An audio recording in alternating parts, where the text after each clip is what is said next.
Priznám sa, že tohto roku som už nechcel zvoliť, pretože som bol tak ako veľa z nás znechutený, rozhorčený, bezmocný z toho, ako sa vyvíjala naša politická scéna, keď aj tí, ktorých sme pokladali za našich a slušných, napokon zlyhali. Ale iniciatíva obyčajných ľudí ma znova presvedčila, že to ešte tento raz skúsim. A v tomto mojom presvedčení ísť k ďalším voľbám ma prinútila najmä kandidátka, ktorú som videl, a najmä niektoré osobnosti, ktoré si vážim, ktoré si ctím a ktoré pokladám za garanciu morálky v slovenskej spoločnosti.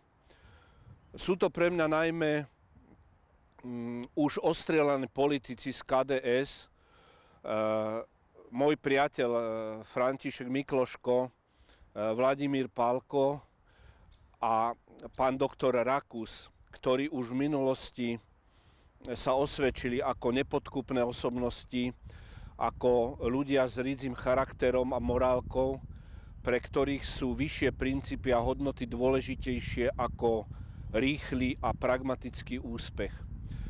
Ale aj na kandidátke som videl mojich priateľov, ktorých si vážim z iných oblastí, Martina Mojžiša alebo Štefana Bučka. Ľudí z akademického prostredia, pána profesora Brunovského alebo pána profesora Košturiaka, či ľudí ako je Marek Božík alebo Braňo Škrípek.